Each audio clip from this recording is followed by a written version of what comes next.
दोस्तों, क्या आपने कभी ऐसी लड़की के बारे में सुना है जिसकी हर हरकत एक मौत का पैगाम बन जाती है? एक ऐसी लड़की जिसके अंदर छिपा है ऐसा खौफनाक राज जो हर किसी को डर के साये में जीने पर मजबूर कर देता है। लेकिन क्या आप यकीन करेंगे कि यह लड़की अपने ही भाई बहन को मारने की कोशिश कर चुकी है? और इतना ही नहीं, उसने अपने पिता के साथ एक ऐसा घिनौना कदम उठाने की सोची जिसे सुनकर आपके पैरों तले जमीन खिसक जाएगी।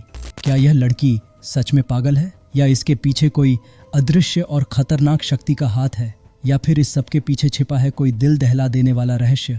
आइए जानते हैं इसका पूरा सच। यह कहानी आपको आखिर तक बांधे रखेगी, तो इस वीडियो को अंत तक जरूर देखिए, क्योंकि इस लड़की का खौफनाक सच आपके होश उड़ा देगा। हेलो दोस्तों, मेरा नाम है अनंत और आप देख रहे हैं टॉक टिक विद अनंत। तो कहानी की शुरुआत एक कपल से होती है जिसमें महिला का नाम केट होता है, जो एक बच्चे को जन्म देने वाली है। लेकिन जब वह अस्पताल जाती है तो उसे वहां हर जगह खून के ही धब्बे दिखाई देते हैं, और वही अचानक उसका नवजात बच्चा जन्म के बाद तुरंत मर जाता है। यह देखकर केट दुखी हो जाती है और जोर जोर से रोने लगती है, और वही सब लोग उसे इस हाल में देखकर अजीब महसूस कर रहे थे। लेकिन तभी अचानक केट को पता चलता है कि यह सब एक बुरा सपना था। केट घबराई हुई होती है और बाथरूम में जाती है। असल में यह घटना सच में उनके साथ घटी थी और उन्होंने अपना तीसरा बच्चा खो दिया था। अब केट हमेशा अपने बच्चे को याद करती रहती है और उसे भूलने के लिए दवाइयाँ लेती है। वह मानसिक रूप से बहुत कमज़ोर हो चुकी थी। इस वजह से पति पत्नी के बीच लगातार लड़ाई होती रहती थी। केट शराब पीकर अपने दुख को भूलने की कोशिश करती है, और इस वजह से वह काउंसलिंग सत्रों में भी जाती थी ताकि वह खुद को ठीक कर सके। केट के 2 बच्चे पहले से थे और वह अपने माँ बनने के कर्तव्यों को पूरी तरह से निभाना चाहती थी। उसके पास एक छोटी बधिर बेटी और एक बेटा था। तीसरे बच्चे को खोने के बाद वह बहुत दुखी थी, इसलिए उसने अपने पति से कहा कि हम एक और बच्चा गोद ले सकते हैं ताकि उस बच्चे की कमी को पूरा किया जा सके। उसका पति सहमत हो जाता है। एक दिन वे अनाथालय जाते हैं जहाँ कई अनाथ बच्चे रहते हैं। वहाँ वे एक छोटी लड़की से मिलते हैं जिसका नाम एस्थर है। वह लगभग 9 या 10 साल की थी। वे उस लड़की से बात करते हैं और उसे पसंद करते हैं। वही एस्थर भी उनके साथ अच्छे से बात करती है, जिससे लगता है कि उसने उन्हें अपना लिया है। वे सोचते हैं कि यह बच्ची उनके तीसरे बच्चे की कमी को पूरा करेगी। वे अनाथालय के नर्स से मिलते हैं और एस्थर की कस्टडी लेने के बारे में पूछते हैं।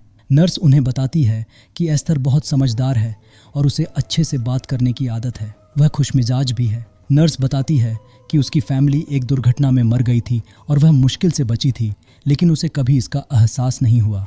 वह अंग्रेजी भी बहुत अच्छे से बोलती है। अब इसके बाद वह कपल एस्थर को अपने घर ले आते हैं, और वही केट की छोटी बेटी एस्थर को देखकर बहुत खुश हो जाती है, क्योंकि अब उसे एक बहन मिल गई थी। लेकिन केट का बेटा एस्थर को देखकर थोड़ा जेलस होने लगता है। उसे लगता है कि अब उसके माता पिता उसे पहले जैसा प्यार नहीं देंगे, इसलिए वह एस्थर से कभी अच्छे से बात नहीं करता। फिर एक रात केट और उसका पति अपने कमरे में होते हैं। तभी एस्थर और छोटी बेटी वहाँ आती हैं और उसकी माँ से कहती हैं, माँ, हमें डर लग रहा है, हमें सोने में परेशानी हो रही है। तो केट उन्हें अपने पास बुला लेती है। अब एक दिन केट का बेटा घर के पास के जंगल में खेल रहा होता है। उसके पास एक बंदूक होती है और वह चीज़ों को निशाना बनाकर शूट कर रहा होता है। इस दौरान वह गलती से एक कबूतर को गोली मार देता है। कबूतर बुरी तरह घायल हो जाता है और गिर जाता है। लड़का उस कबूतर के पास दौड़ता है। इस बीच एस्थर और छोटी लड़की भी वहाँ आ जाती हैं, और एस्थर उस लड़के से कहती है कि वह कबूतर को तुम पत्थर से मार डालो ताकि उसे और दर्द न हो। लेकिन लड़का कहता है, मुझे माफ़ करना, मैं ऐसा नहीं कर सकता। लेकिन एस्थर कहती है, हमें इसे ख़त्म करना होगा, और इसी के साथ वह ज़ोर से पत्थर फेंकती है, जिससे कबूतर का खून बहने लगता है और वही उसकी मौत हो जाती है। हम एक स्कूल देखते हैं जहाँ एक लड़की एस्थर को स्कूल में तंग करती रहती थी। वह हर बार एस्थर को शब्दों से तंग करती थी। एक दिन वह लड़की एस्थर के पास जाती है और उसके गले को छूने लगती है। इस पर एस्थर ज़ोर से चीखती है, जिससे सभी बच्चे डर जाते हैं। अब इसके बाद एस्थर वापस अपने घर लौट आती है। यहाँ दिखाया जाता है कि केट अब एस्थर को बहुत प्यार करने लगी थी। वह उसे हर तरीके से देखभाल करती थी, जैसे एक माँ अपने बच्चे की देखभाल करती है। एक दिन केट एस्थर से कहती है, क्या मैं तुम्हें मेरे तीसरे बच्चे की कब्र दिखा सकती हूँ? तब एस्थर उसके साथ जाती है। जब वे कब्र के पास पहुँचते हैं तो केट वहाँ देखकर रोने लगती है। इसे देखकर एस्थर उसे गले लगा लेती है, जिसके बाद दोनों के बीच गहरी भावनाएं बन गई थीं, और अब ऐसा नहीं लग रहा था कि एस्थर को अनाथालय से लाया गया था।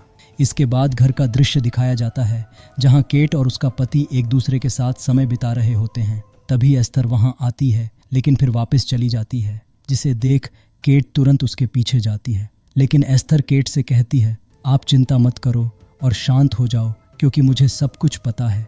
इसे सुनकर केट हैरान हो जाती है और सोचती है कि एक छोटी लड़की इतना कैसे जान सकती है। इसलिए वह यह बात तुरंत अपने पति से कहती है, जिसके बाद उसका पति उसे समझाता है कि वह हमारे साथ पहले से नहीं रही है और हमें नहीं पता कि वह क्या जानती है, और नर्स ने भी बताया था कि वह सारी चीज़ें जल्दी समझ जाती है। इसके बाद अगले दिन केट का पति अपने बच्चों को पार्क में ले जाता है और एस्थर भी उनके साथ होती है। वे वहाँ खेल रहे होते हैं, तभी एक छोटी लड़की दिखाई देती है जो स्कूल में एस्थर को तंग करती थी। एस्थर उसे रहस्यमयी तरीके से घूरने लगती है।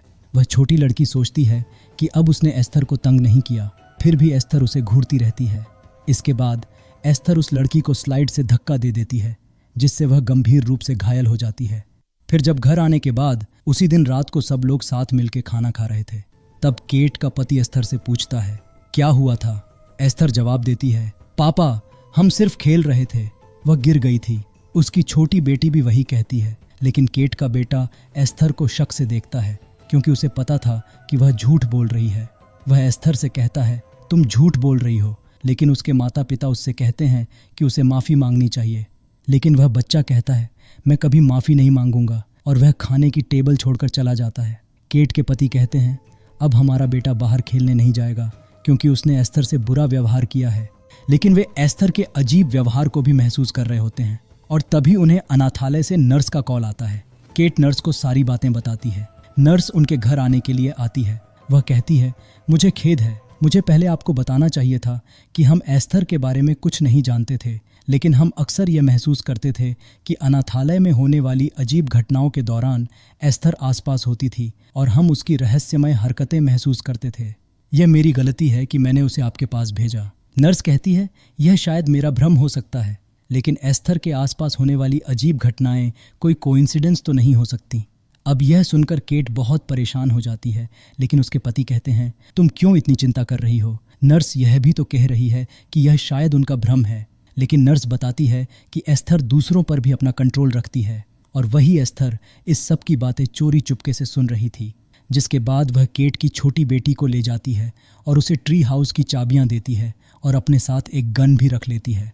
जिसके बाद एस्थर घर से नर्स के निकलने का इंतजार कर रही थी और जैसे ही नर्स अपनी कार से रास्ते पर आती है, तभी एस्थर केट की छोटी बेटी को साथ लेकर वहीं पहुंच जाती है और अचानक वह केट की बेटी को सड़क पर चलती कार के सामने धक्का दे देती है।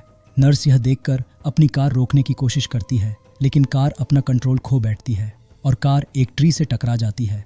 जिसके बाद वह तुरंत कार से बाहर निकल के उस बच्ची की ओर भागती है, लेकिन एस्थर पीछे से उस पर हमला कर देती है। वह नर्स के सिर पर कई बार हथौड़े से वार करती है, जिससे उसकी उसी जगह पर ही मौत हो जाती है। एस्थर यह सब केट की छोटी बेटी के सामने कर रही थी, बिना यह सोचे कि इसका उस पर क्या असर पड़ेगा। डरी सहमी छोटी बच्ची को एस्थर समझाती है कि कुछ नहीं हुआ, यह करना ज़रूरी था। फिर वह उसे ट्री हाउस में ले जाती है। वहाँ जाकर एस्थर अपने शरीर से खून के धब्बे साफ करती है ताकि किसी को शक न हो। जब वे ट्री हाउस से बाहर निकल रहे होते हैं, तब केट का बेटा उन्हें देख लेता है। वह पहले से ही एस्थर पर शक करते हुए वह उसकी सभी एक्टिविटीज़ पर नज़र रखने लगता है। एस्थर उसकी ओर देखती है, लेकिन वह छिप जाता है। हालांकि एस्थर उसे देख चुकी होती है। उसी रात जब वह लड़का सो रहा होता है, एस्थर उसके पास पेपर कटर लेकर जाती है और उसे धमकाती है कि अगर उसने किसी को कुछ बताया तो वह उसे मार डालेगी। इसलिए अब केट और उसका पति एस्थर के अजीब व्यवहार को देखते हुए उसे काउंसलर के पास ले जाते हैं। लेकिन एस्थर बड़ी चालाकी से काउंसलर को भ्रमित कर देती है। वह ऐसा जताती है जैसे वह सही है और केट उसकी देखभाल में असफल है। यह सुनकर केट का पति गुस्से में आ जाता है। वह कहता है कि यह सब तुम्हारा ही प्लान था, अब इसे संभालने की हिम्मत क्यों नहीं कर रही। इस बात से उनके बीच झगड़ा बढ़ जाता है। इस बीच अनाथालय से एक कॉल आता है कि नर्स अब भी लापता है। पुलिस मामले की जांच शुरू करती है और नर्स की लाश मिल जाती है। केट और उसका पति परेशान हो जाते हैं क्योंकि नर्स आखिरी बार उनके घर आई थी, इसलिए उन्हें समझ नहीं आता कि उसके साथ अचानक ऐसा क्या हुआ जिस वजह से उसकी मौत हो गई। अब इसके बाद अब दोनों यह तय करते हैं कि वे एस्थर की असलियत का पता लगाएंगे। केट कहती है कि हमें रूस के अनाथालय से जानकारी लेनी होगी। वे वहां से पता करते हैं कि एस्थर नाम की कोई लड़की किसी भी अनाथालय में दर्ज नहीं है। फिर एक दिन जब केट रसोई में काम कर रही होती है, एस्थर फूलों का एक गुच्छा लेकर आती है और उसे देती है। यह देख केट अपना आपा खो देती है, क्योंकि वह फूल उसकी मृत बेटी की कब्र से लिए गए थे। केट उसे जोर से पकड़ती है और फूल छीनने की कोशिश करती है, लेकिन एस्थर वह फूल नहीं देती। तभी केट का पति वहां आ जाता है और दोनों को रोकता है। केट अपनी बेटी की कब्र पर जाती है और रोते हुए उससे बातें करती है। फिर अगले दृश्य में एस्थर केट के पति को बताती है कि केट ने उसे बुरी तरह मारा है। वास्तव में एस्थर ने खुद को चोट पहुंचाई थी ताकि ऐसा लगे कि केट ने उसे नुकसान पहुंचाया है। यह सुनकर केट का पति बहुत परेशान हो जाता है और अपनी पत्नी से दूरी बनाने लगता है, जिसके बाद केट यह सब सहन नहीं कर पाती और ड्रिंक करने के लिए वह एक दिन शराब की बोतल खरीदने जाती है, लेकिन वह ड्रिंक नहीं करती और वह उसे फेंक देती है। फिर एक दिन जब केट अपने बच्चों को स्कूल छोड़ने जाती है, तब उसके बेटे की एक किताब स्कूल की सीढ़ियों पर गिर जाती है। तब केट अपनी कार से उतरकर वह किताब अपने बेटे को देने के लिए जाती है, लेकिन तभी वहां कार के पीछे से एस्थर आकर कार को स्टार्ट करती है और उसे रिवर्स में करके वहां से चली जाती है, जिसके बाद कार रिवर्स में चलने लगती है और वही कार में केट की छोटी बेटी भी होती है, जिसे देख केट और आसपास के लोग उसे रोकने की पूरी कोशिश करते हैं, लेकिन कोई भी उसे रोक नहीं पाता और वह कार पीछे पड़ी बर्फ से टकराकर खुद ही रुक जाती है। फिर जब केट दौड़ते हुए वहां पहुंचती है तो वह तुरंत अपनी बेटी को बाहर निकालती है और उसे प्यार करने लगती है। लेकिन इस घटना के बाद वह और भी ज्यादा चिंतित हो जाती है। उसे लगने लगता है कि कोई उसकी खुशियां छीनने की कोशिश कर रहा है। अब केट के इस मानसिक तनाव को देखकर उसका पति घर पर काउंसलर को बुलाता है। केट का पति काउंसलर को बताता है कि उसने पिछली रात शराब खरीदी थी, लेकिन केट जोर देकर कहती है कि उसने शराब की एक बूंद भी नहीं पी। काउंसलर उसे सलाह देता है कि उसे रिहैबिलिटेशन सेंटर भेजना चाहिए, जहां वह शराब की आदत से छुटकारा पा सकेगी। लेकिन केट मना करते हुए कहती है, मुझे कुछ नहीं हुआ, मेरा यकीन मानिए। पर कोई भी उस पर यकीन नहीं करता। और इसी बीच केट का बेटा अपनी बहन के पास जाता है और उससे पूछता है कि क्या उसे कुछ पता है।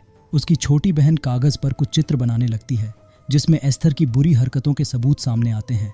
अब केट का बेटा पूरी तरह से यकीन कर लेता है कि एस्थर एक शैतानी लड़की है। वह अपनी बहन से कहता है कि वह ट्री हाउस जाकर सबूत इकट्ठा करेगा और अपने माता पिता को एस्थर का असली चेहरा दिखाएगा। दूसरी ओर केट एस्थर के कमरे की तलाशी लेती है। उसे वहां एक किताब मिलती है जिसमें कई तस्वीरें होती हैं। उस किताब पर एक संस्थान का नाम लिखा होता है। जिज्ञासा से वह उस स्थान पर कॉल करती है, यह सोचकर कि यह कोई अनाथालय होगा। लेकिन दूसरी तरफ से एक महिला कहती है, नहीं, यह एक साइकियाट्रिक हॉस्पिटल है। यह सुनकर केट को पता चलता है कि एस्थर एक मनोरोग अस्पताल से आई है। इसी दौरान केट का बेटा ट्री हाउस में सबूत इकट्ठा कर रहा होता है। तभी एस्थर वहां पहुंच जाती है और सबूत नष्ट करने के लिए ट्री हाउस को आग लगा देती है। लड़का किसी तरह खिड़की से बाहर निकलने की कोशिश करता है, लेकिन वह बुरी तरह घायल हो जाता है। ट्री हाउस से गिरने के कारण वह बेहोश हो जाता है। वही केट अपने घर से यह सब देख लेती है, जिसके बाद वह तुरंत अपने बेटे के पास भागती है।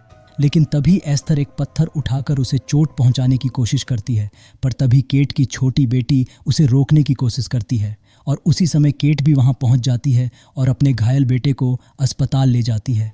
फिर अस्पताल में केट अपने पति को समझाने की कोशिश करती है कि यह सब एस्थर की करतूत है, लेकिन उसका पति यह मानने को तैयार नहीं होता। वह कहता है वह सिर्फ एक बच्ची है, वह ऐसा कुछ नहीं कर सकती।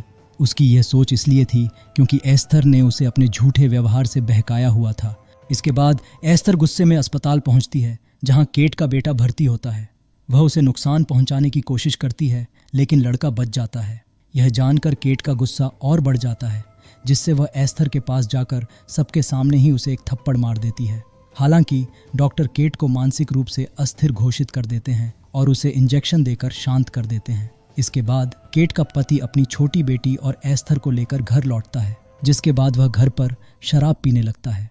और तभी एस्थर भी एक युवती की तरह कपड़े पहनकर और गहरा मेकअप करके उसके पास आ जाती है और उसके पास बैठ जाती है। लेकिन केट का पति अब भी एस्थर को अपनी बेटी ही समझ रहा था, इसलिए वह उस जगह से चला जाता है। एस्थर भी अपने कमरे में चली जाती है।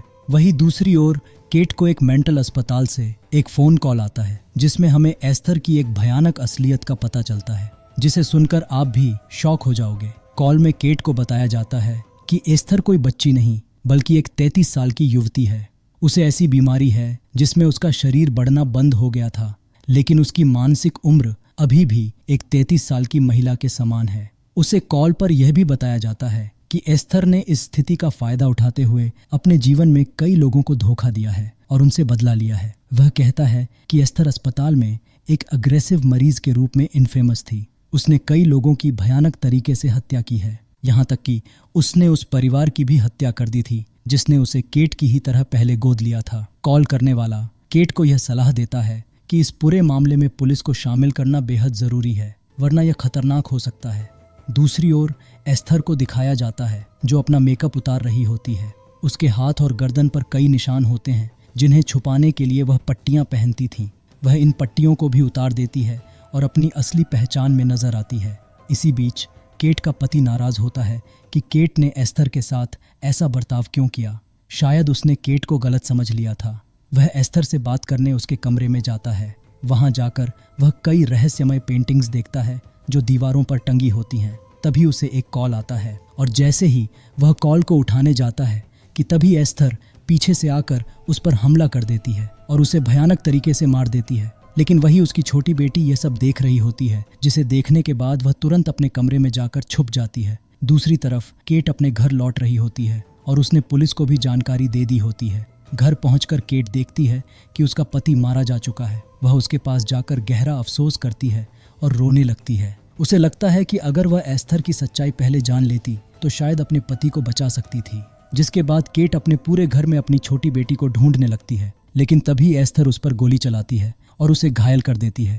दूसरी ओर केट की छोटी बेटी ग्रीन हाउस में जाकर छुप जाती है। एस्थर भी उसे ढूंढते हुए वहां पहुंच जाती है। इस दौरान केट ग्रीन हाउस की छत पर चढ़ जाती है और एस्थर का ध्यान भटकाने की कोशिश करती है। फिर वह अचानक कांच तोड़कर एस्थर पर कूद जाती है। इसी बीच पुलिस भी वहां पहुंच जाती है। एस्थर ग्रीन हाउस में बेहोश हो जाती है और केट अपनी छोटी बेटी को लेकर वहां से बाहर आ जाती है। लेकिन एस्थर फिर से होश में आ जाती है और उन पर दोबारा हमला करती है। वह कई बार उन पर हमला करने की कोशिश करती है, लेकिन आखिर में केट की छोटी बेटी बंदूक उठा लेती है और वह एस्थर पर गोली चलाती है।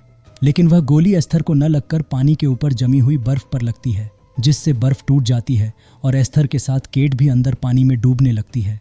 लेकिन किसी तरह केट पानी से बाहर निकलने की कोशिश करती है, लेकिन एस्थर उसे फिर से पानी में खींच लेती है। पर इस बार केट उसके चेहरे पर हमला करती है और उसे दोबारा जोर से धक्का देती है, जिसके बाद एस्थर बुरी तरह से घायल हो जाती है और पानी के अंदर ही बेहोश हो जाती है और जल्द ही उसकी मौत हो जाती है। जिसके बाद आखिर में केट वहां से अपनी बेटी को लेकर चली जाती है और इसी के साथ यह कहानी भी यही खत्म हो जाती है। बाकी अगर ये वीडियो अच्छी लगी हो तो वीडियो को लाइक, शेयर और चैनल को सब्सक्राइब करते जाना। तो मिलते हैं अगले वीडियो में, तब तक के लिए अपना ध्यान रखना। Bye bye, Radhe Radhe.